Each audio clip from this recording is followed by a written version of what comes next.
Thanksgiving. It's the holiday of turkey, cranberries, cornbread, and pumpkin pie, of football, of early morning shopping and trampling our fellow humans to get the best deals. It's the holiday of abundance and gratitude. It's also the holiday when I become my family's minister. It started when I let them know that I was applying to seminary. That November, I spent Thanksgiving at my maternal grandparents' house in northern New York.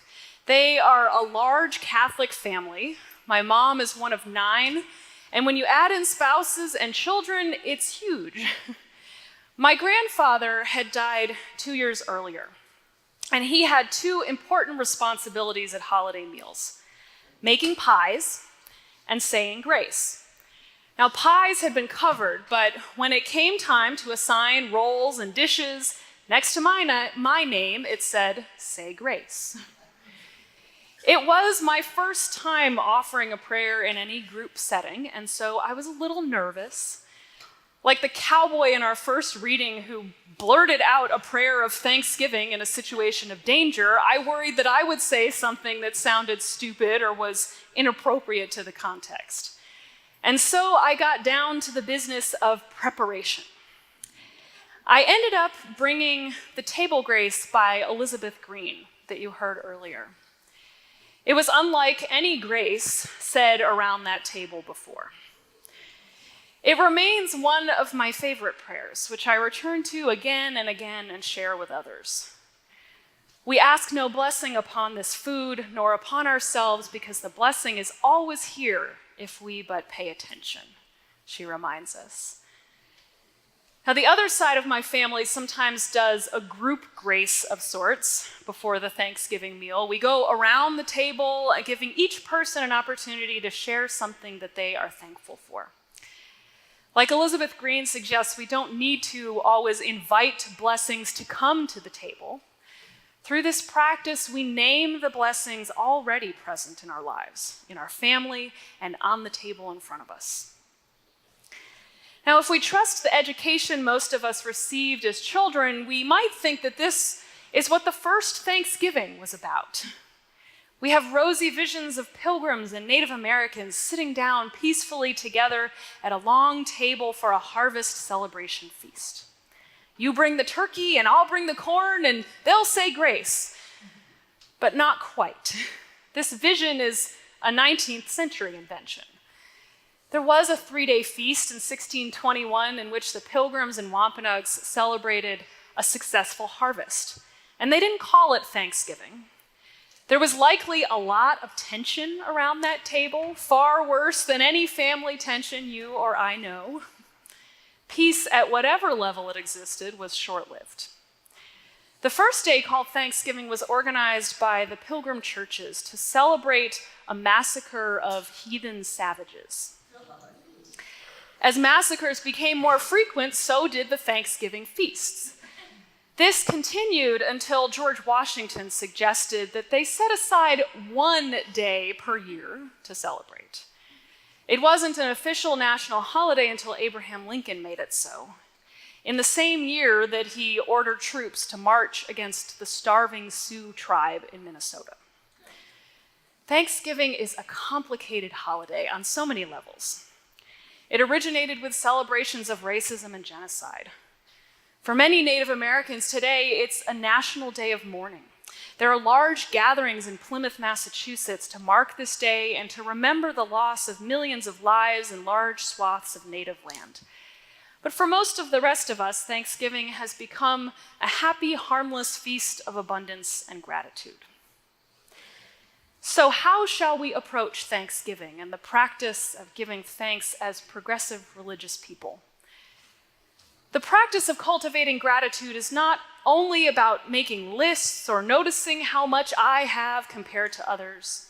It's tempting to lift up uncritical thanks for the privileges and possessions that we enjoy, to list the things that we have that others don't. And it's important to acknowledge those things. But this is not the full extent of a spiritual practice of gratitude.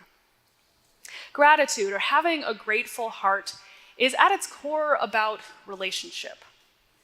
It requires of us an open-heartedness and humility, a recognition of the web of relationships in which we live and move. Elizabeth Green prays, "Grant us the wisdom to pay attention. Grant us the generosity and the strength to open our hearts." Now, what are the ways that your family gives thanks around the holidays? Do you acknowledge the blessings of your relationships, no matter how solid or strained?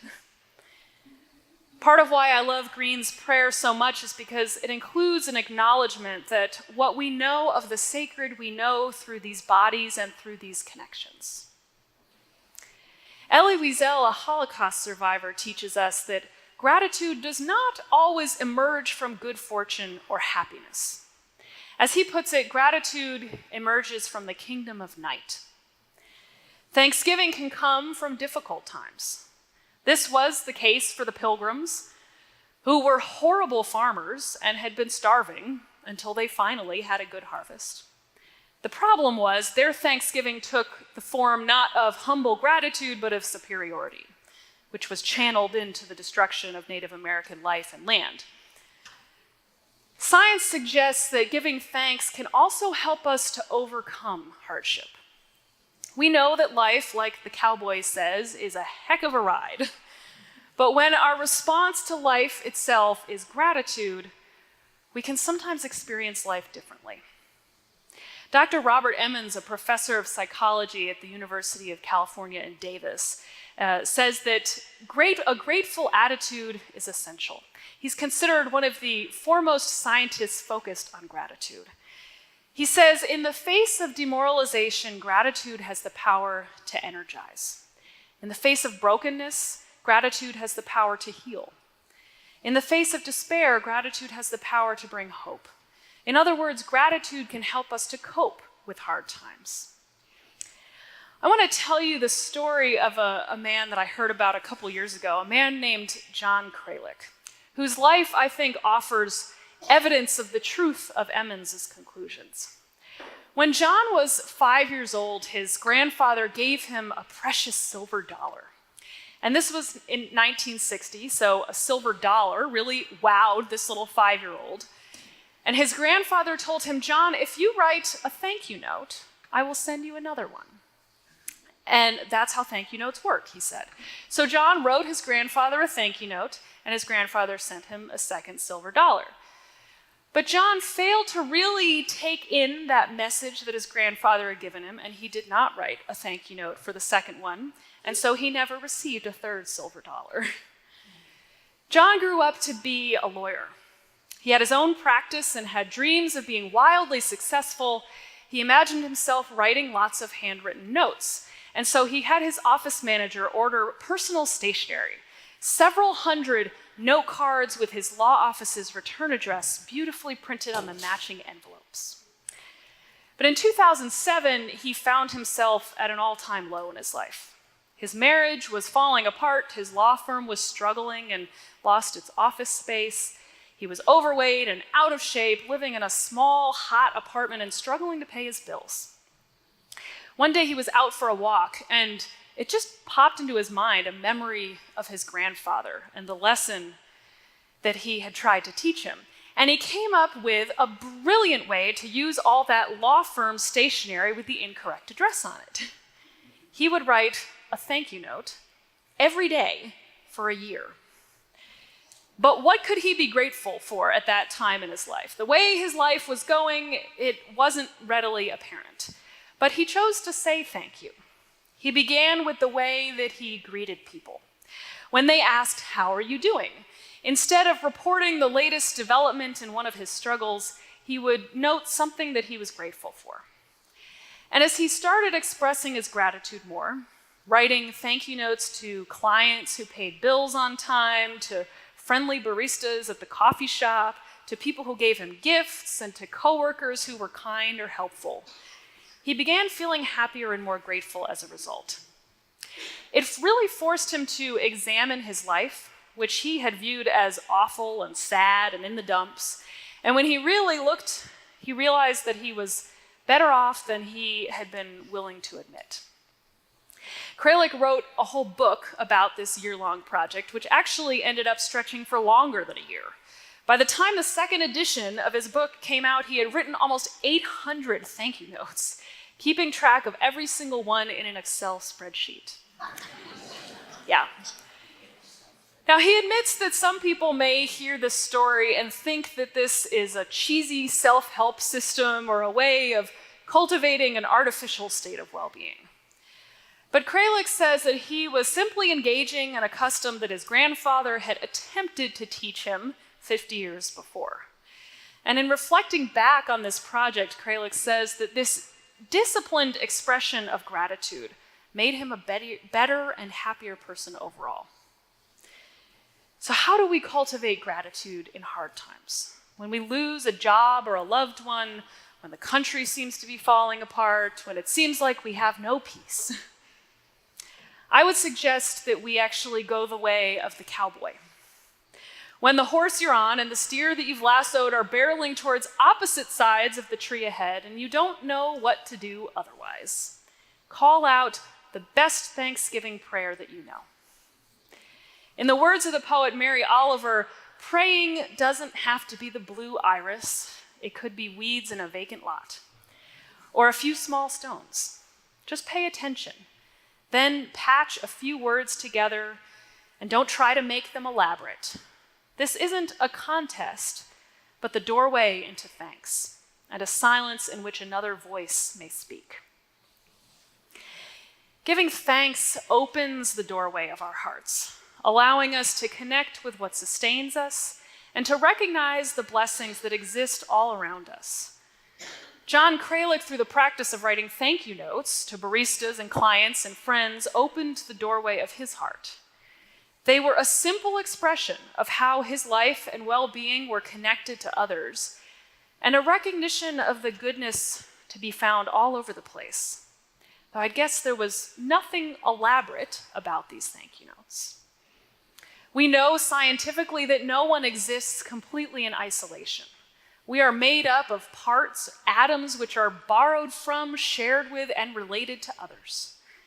So a practice of gratitude is a natural result of acknowledging this fact.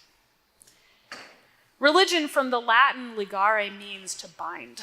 So we gather here as a religious community to bind ourselves in covenant and to reveal the bonds that bind us as human beings to one another and the universe. This is why we gather here as a church, to unite ourselves with one another and the holy in purpose and in spirit, to acknowledge that we don't do this thing called life all by ourselves. And on the spiritual journey, it helps to have companions and community.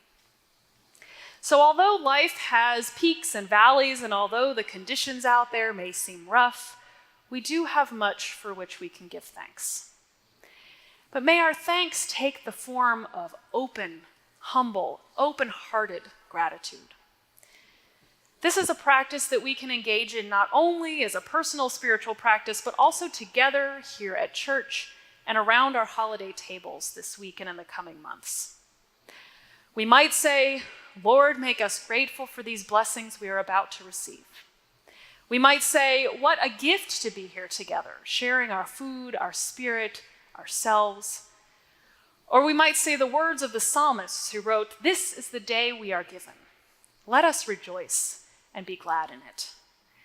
I hope that you have a very happy Thanksgiving, and may it fill your heart with gratitude and open it as a doorway to greater thanks. May it be so. Amen.